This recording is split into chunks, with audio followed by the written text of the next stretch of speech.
Commissioner Austin, are you there?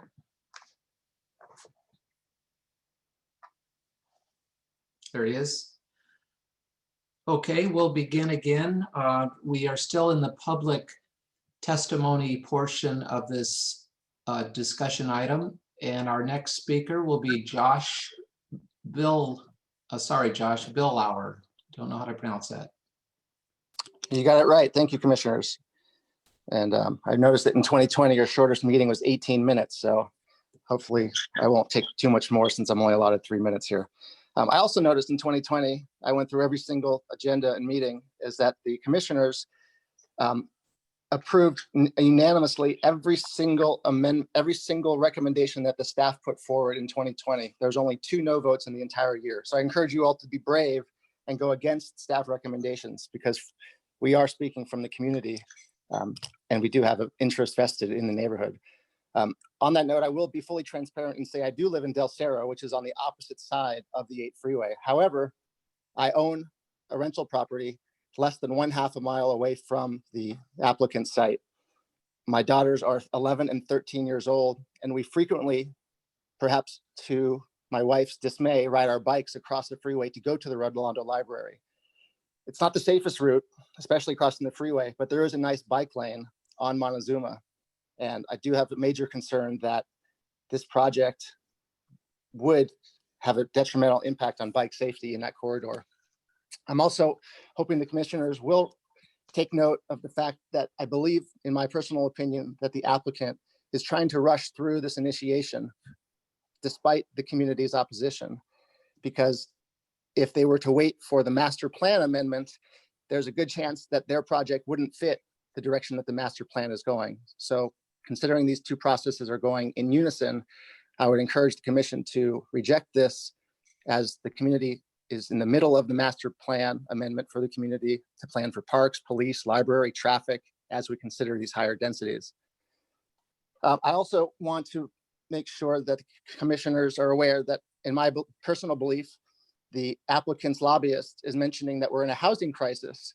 And I believe that's a relatively disingenuous excuse to get the planning initiated, because at the same time that this lobbyist is making an initiation request here on the opposite side of the freeway, which you all will be aware of, they are trying to eliminate a housing project that was approved by the commission in December 2017 and are trying to get a 53,000 square foot religious assembly project on land zoned RS17. So on the one hand, they're trying to push for more housing because we're in a housing crisis, but at the same time, they're trying to sell a community to get rid of housing for something that's not zoned for it. That's the main point on this.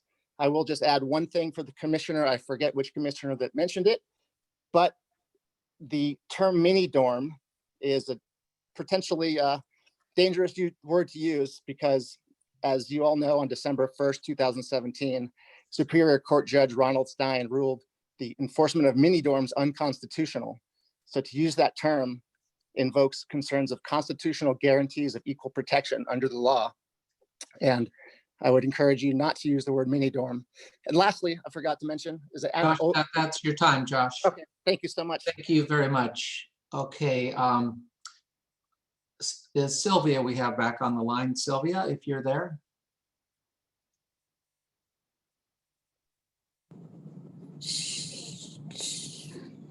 Hi, Sylvia.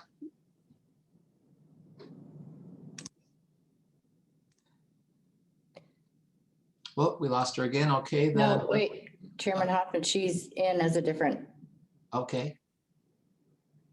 I just saw her hand went down. She's. She should be in. Okay. Are you able to hear me now? Yes, we can. Please begin. Okay. I was on my phone and on my computer. Okay. I think I can do this now. I apologize. I don't know what went wrong. I Zoom with my grandkids all the time. Sylvia, go ahead and start. No So problem. thank you. Thank you for your time. My name is Sylvia Nielsen. I am a 33-year resident of Rolando Village, and I'm here to express my dismay that our library has lost viable parking.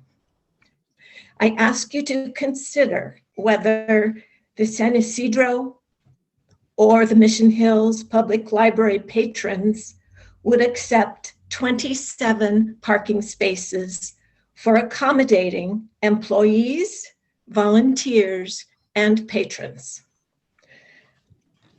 Until the pandemic, I was a volunteer for 5 years with the Do Your Homework at the Library program. When we lost our entrance off Montezuma Road and the majority of our parking, attendance dropped from 20 to 30 per day to nearly zero. I speak for those children and their parents who rely on this vital service. When the library was built, the city asked us to share parking spaces with the neighboring church. It worked. When the church sold its property, the new owner named our entrance off Montezuma Road and left us with 27 parking spaces. There have been a lot of numbers thrown around. I walked the parking lot, and we have dedicated 27 spaces. An agreement was reached that allows us an additional 25 parking spaces with a hotel on a first come, first served basis. That may work. Now, those 25 spaces are being designated to be shared on a first come, first served basis with housing. Tell me if a paying resident will want to share parking with a public library. Do you really believe this would work? And the other question I have, which came up in the course of other presentations, our shared parking agreement was made when the plan was to be a hotel. Does a shared parking agreement get to change when the zoning is changed? Thank you on behalf of the patrons of College Rolando Library. Thank you for your time. Okay, thank you, Sylvia. Glad we got you on finally. And our next speaker is Marissa Tucker Borquez. Hello, my name is Marissa Tucker Borquez, and I want to support the Montezuma project. So the reason why is that I also bike in the area, so parking is not a major concern to me, and I do agree it's dangerous. However, the way that we make streets more dangerous is encouraging people to drive less. One of the ways we can encourage people to drive less is making sure that we have lots of housing in these dense, potentially walkable communities, just like this site. The other thing is that we need more housing. I am currently partnered to a physician, and we cannot afford to buy a house in San Diego. So what does that mean for all of the people who, make less money? Our baristas, they are our bartenders, they are the, innovators who are trying to make a dent in the economy, open small businesses. They cannot afford to live here. So we are sitting here arguing about building more housing in a housing crisis. It just does not make sense. So I think this is the perfect project. I think this is the right location. We know that the more infill we have, the more we reduce VMT, which is both good for the environment and makes it safer to use alternatives such as biking and walking. So for me, this project is a win-win-win for San Diego. It's a win for the environment, and it's a win for my generation, which is getting priced out of opportunity. So please, please, please build more housing. Please build more rental housing as well, so that I can actually try to save up for a down payment here. We need it all. So I implore you to please move this forward. Thanks. Okay, thank you, Marissa. And that, I don't see any more speakers, so we will now close the public testimony portion. And let's move on to commission discussion. Mr. Chair, can I just answer the Commissioner Austin's question before you proceed? Thank you. I just doing the quick research. I just wanted to get back to your question on the household population change between 2000 and 2010 and 2019. That's an 8% increase. And just for your to remind you, the unit increase was a 7% increase. Thank you, Chair. Thank you. Okay, thank you. And that's a good segue into discussion. Commissioner Austin, lead us. Yes, thank you. As I get started, I want to clarify something with staff, or maybe with you, Chairman Hoffman. My understanding is we're here to talk about an initiation of a study, not to talk about a project. We saw a project presented. We've had lots of comments that might, be relevant to that study. But let me make sure I'm correct. We're here to talk about initiating a study, not approve a project of density or anything like that. And I will let staff answer that, but as you can recall, my remarks at the top of the discussion was exactly that. We are here for an initiation, not a judgment of any project at this point. We'll get our chance down the road, but staff, can you elaborate? Yeah, I'll answer that question. Yes, you're absolutely right. You're here today to provide comments back in terms of if you do support the initiation, what you would like to have further studied and considered. So right now the applicant is looking at 2 density ranges. Certainly that's an issue of question that you may want to provide additional guidance related to other sort of issues that you feel are important for staff and the applicant team to look at should you want to approve the initiation. Thank you for clarifying that, and that is consistent with what my understanding was. With that, it actually is helpful to hear the concerns of the community, and it's very clear that parking is perhaps concern number one. Maybe concern number two is how much density and how much mass should be accompanying that. And one of the things that comes, and definitely those are studies that I'm sure you're going to get into, and I would encourage you to get into. One of the things that just occurs to me is when I look at public benefit, which is part of this, because if somebody's going to gain from something, what are they giving back?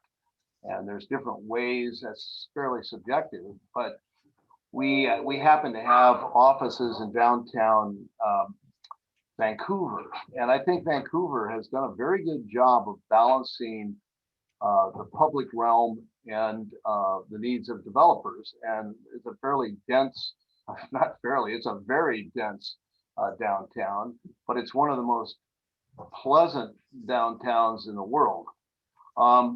And so I would encourage you to look at if we're going with a lot more density, there's a value for providing density.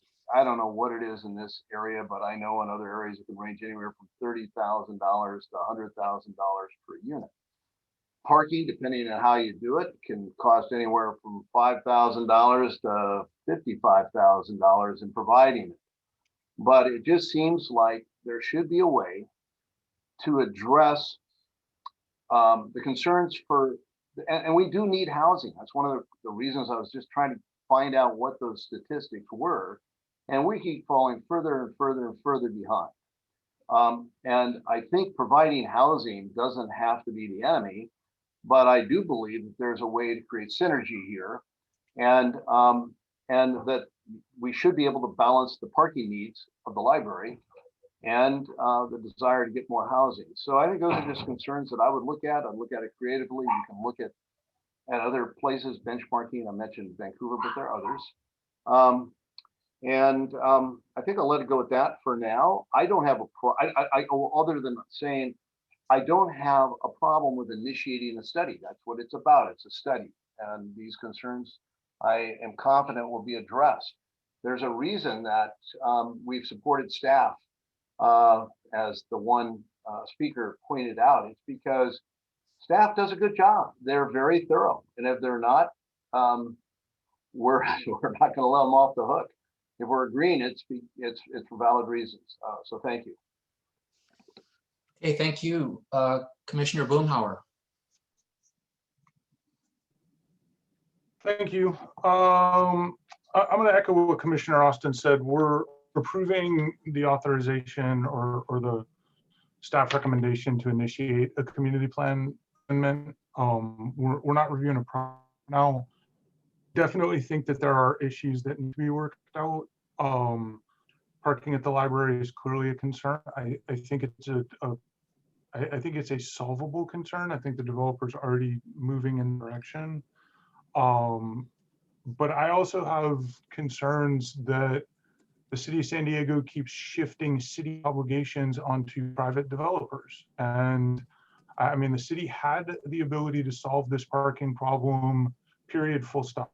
So I get that the community wants the developer to be a partner in this. I think that we can expect, I think we can at least ask the developer to be a partner in this, but I have a hard time with the city continuing to exact harsher and harsher penalties against private developers because the city is unwilling or unable to pay for their own infrastructure needs. I do have some concerns about bulk and scale. I think that we do need density on this site, but we have to recognize that it backs up against single family housing. I think it's on an important corridor for density, so that is certainly working in its favor. But I really believe when this comes back as an actual project, I'm going to be very interested in how that bulk and scale is being addressed and how this isn't going to just absolutely tower over that single family neighborhood. The other issues that need to be studied have all been identified by staff. So based on that, I'm going to actually make a motion that we support staff's recommendation to move forward with the community plan initiation. Second. Okay, we have a motion by Commissioner Boomhauer, a second by Vice Chair Whalen to support the initiation of this. And we'll continue on with discussion. Commissioner Granowitz. Yeah, I remember this discussion from when we approved the hotel. So it feels a little like deja vu, which I'm sure is in triplicate what the community feels. I want to say that I appreciate the professionalism and the way that the community handled themselves, given how frustrated that they've been. And I think there are reasons for frustration. The city should have never built a library where they also didn't provide parking. It just is sort of has left us in an untenable situation. It's really problematic. I also don't believe this is a NIMBY issue, and I'm usually one of the first people that believes it is a NIMBY issue. What I hear most of the public saying is that perhaps the highest density is too much at this location. I think that's partly related to the issue of the parking. I think everything goes back to the parking, but I do think they have a viable issue that I know it'll be identified, but the issues of the cut through on Mohawk and Sandernack, I know I'm probably not seeing that right. If there's anything that can be really looked at to try to alleviate that problem, because I think I see that happen in my community. And I know I'm also somebody that's done cut throughs in my neighborhood that have affected what used to be quiet streets as density has increased in North Park. And then there have been people who've said that you need to wait until the community plan update is completed, that it's not right that the developer is wanting to process their project concurrently. And the truth is, if the developer waits until the community plan update is done, then they started, it actually adds another 2 years to the process. So those things can't happen concurrently. And I know that the same thing happened when North Park was going through our community plan update.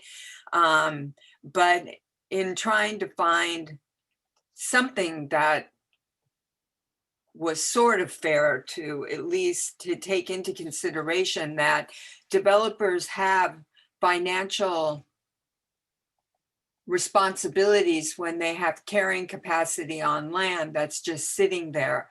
And so there needs to be some acknowledgement that we need developers, that it isn't sort of us or them, that if we're going to ever build our way out of the housing problem, that you do need to understand. So it isn't a concurrent process. It would be something that would happen.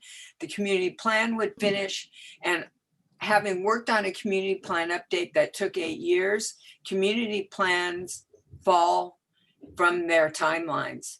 So while they say they want it to be done in 2023, and that may happen, it also could take another year or two. We never know what's going to happen.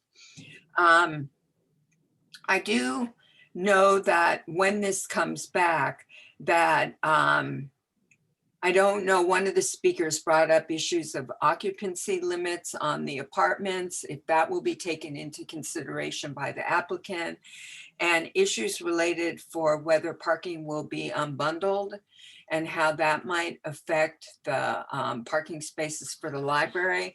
But I just don't see how we say that there'll be a joint agreement for parking when you can't really enforce that in any way.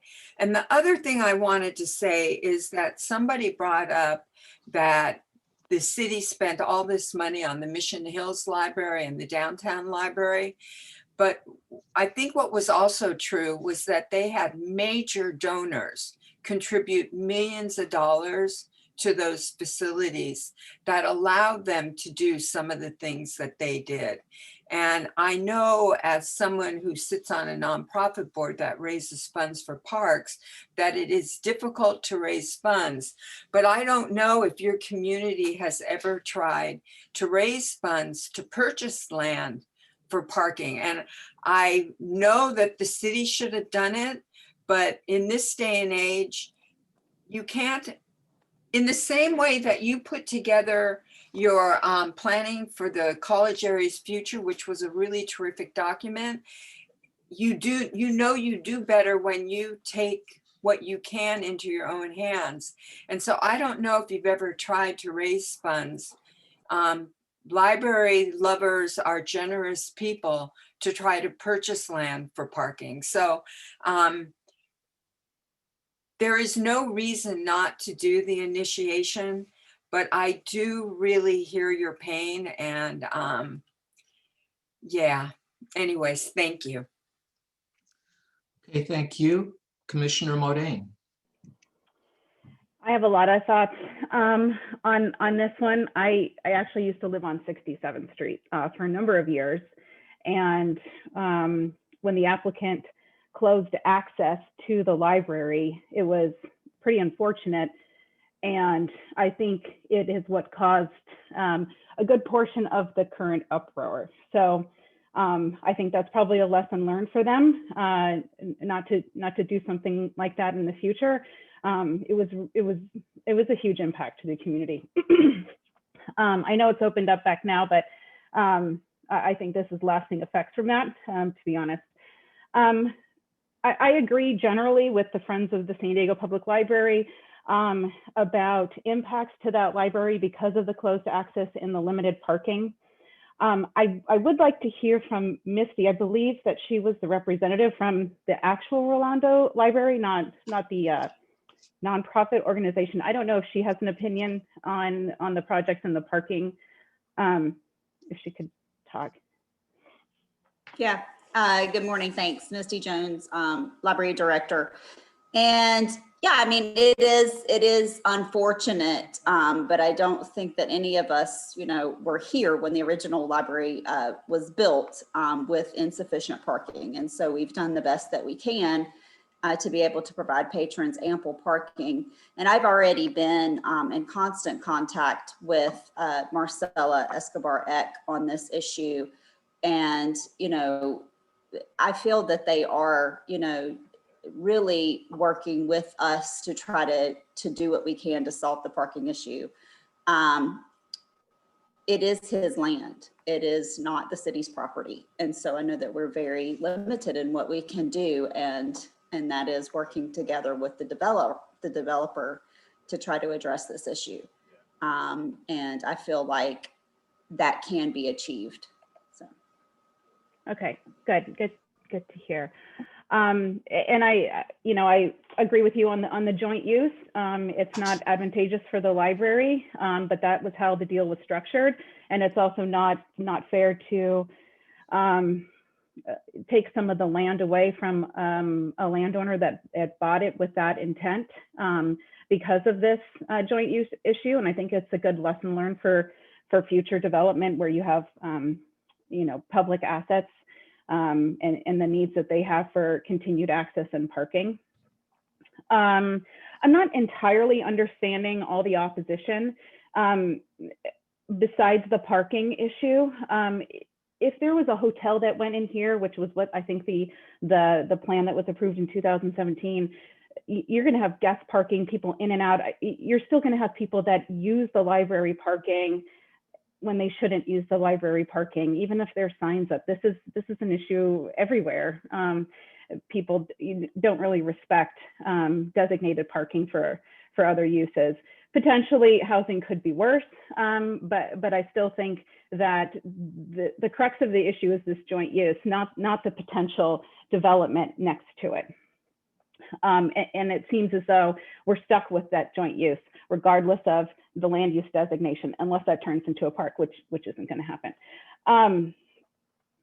So, and to the point of the traffic impacts, if we only focused on traffic impacts to implement housing across the city, we wouldn't have any housing developments. So we have to work with the existing infrastructure, but know our needs and our goals for housing and making sure that we don't continue to exacerbate this deficit that is so impactful to people's livelihoods from a financial perspective or their ability to live in San Diego. I'm very passionate about that. And so leaning on this impact of theoretical traffic to me is not a good reason to preclude housing or to not look at opportunities for housing. I do think that, you know, maybe the applicant should consider if there's a way to weave into this with the community plan update. I know it could get elongated, like Commissioner Granowitz said, but I think it might be going with the grain as opposed to against it. My only thought with that is for the parking issue, I wouldn't want the applicant to utilize, you know, some aggressive incentives that would eliminate parking or drastically reduce it. And so then the library suffers even more. So I think there does need to be some kind of requirement for parking in that aspect. And all of these things can be conditioned going through this process. And I don't see a reason why we shouldn't allow the initiation of this to start the studies, start the conversation, and then potentially condition it so that we can try to curb the impacts to the community as best as we can while still providing the much needed housing that we need to provide. That's it. Thank you. Okay, thank you. Commissioner Otsuchi. Thank you. Much of the questions and concerns I have been addressed already. So, you know, I'm looking at this and basically it's a kind of a design problem to begin with. You have two pieces of property. One is private and the library is public. Is that correct? It's public land, or it's the City of San Diego land, correct? Staff? That's correct. So if we do approve the initiation is there a possibility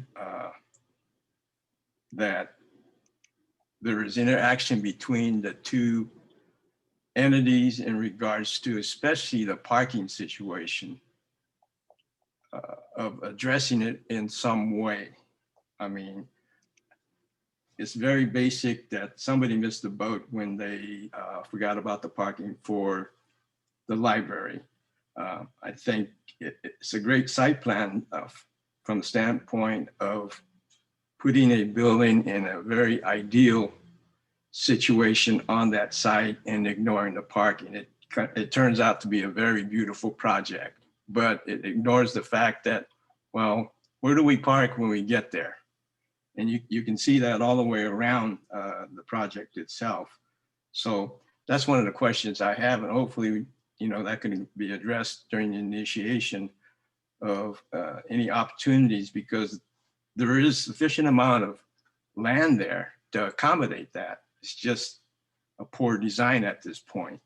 So that's something I'd like for they to look at, if possible, with the city in regards to that. And then going to the community plan update, yes, there's two different situations there, but it's going on now. So my understanding is that the initiation team will be, be in discussions with the staff and the city in regards to what is going on with the community plan update. For example, Montezuma Road is a very big factor in regards to the public realm side of public space and all that. And I think some of the things they've already showed us graphically is going in the right direction. One of the things I like for them to look at is a pass-through paseo on their side of the project. I think it was mentioned in one of their statements there. So I think there's an opportunity to do that. But at the same time, the main thing is if there is a possibility that they were able to work with both sides of that line. That's one of my main questions or issues, hopefully, that they would be able to work with. So I'll leave it at that right now. Okay, thank you. Vice Chairman Whalen. Thank you. I'll try to be conclusory if I can. First of all, I want to concur with Commissioner Granowitz. Today, the public commentary has generally been very civil and cogent. I really appreciate that. Makes our jobs easier. Second thing is staff really does usually do a very good job, and none of us slavishly votes for anything. We have very strong personalities on this group, and you would not want to get on the wrong side of that. Next thing, permanent parking is where I'm looking for when this comes back to us. We have a client in Escondido who negotiated a permanent easement for parking for their store across the street. And it didn't go in a way. It's only used for their store's parking, and it isn't shared with anybody. And because community plan amendment initiation by definition includes a requirement for community benefit, this, I think we can raise the bar just a little bit more and have this parking come back permanent. All the other issues raised, I think, were legitimate, and I expect the applicant and particularly their team to fully address them because they know this. I'll also comment that because this is a transitional time in this area, community fit's going to be more important because you're going to have to be able to make the case that you're conforming with the existing and then the future. And then the last thing, this is for my fellow commissioners. Sometimes I wonder about the value of this policy of reviewing community plan amendments, since we're going to be relitigating all the issues we heard today again when they come back. And at the end of the day, as Chairman Hoffman said, initiating a community plan amendment process really doesn't mean anything. It just means you get to go to do it and make your case later. So I'll just put that out there and stop. Okay, thank you. My turn. I think many of my issues have been discussed. I'll just go through a checklist of concerns I'd like to let both the applicant know and staff know what I think is important. First off, parking, we talked a lot about parking. I would really love to see a resolution to the parking when a project does come back that is supported by both the applicant and the library and the patrons of the library. Community character is really important to me, and I think what resonated with a lot of the testimony and the written materials that we saw is the need to maintain the community character, which goes to density, goes to height, goes to bulk and scale. I don't have a concern with residential. We do need more residential. I'd like to see that happen here, but not at the cost of the community character. So just like the applicant to keep that in mind. And the fact, this isn't in a transit priority area. I would not support at this point. I can't say for sure down the road, but at this point, I would not support eliminating a building height limit. I would want to see a building height limit in the ultimate zoning here. So, and that height should be in character with the surroundings. As far as the concurrent processing, I don't have a problem with that. In fact, I think it's a pretty good strategy on the developer's part to get in that process. It'll save him time. But my caution to staff would be, I don't have a problem as long as the tail is not wagging the dog.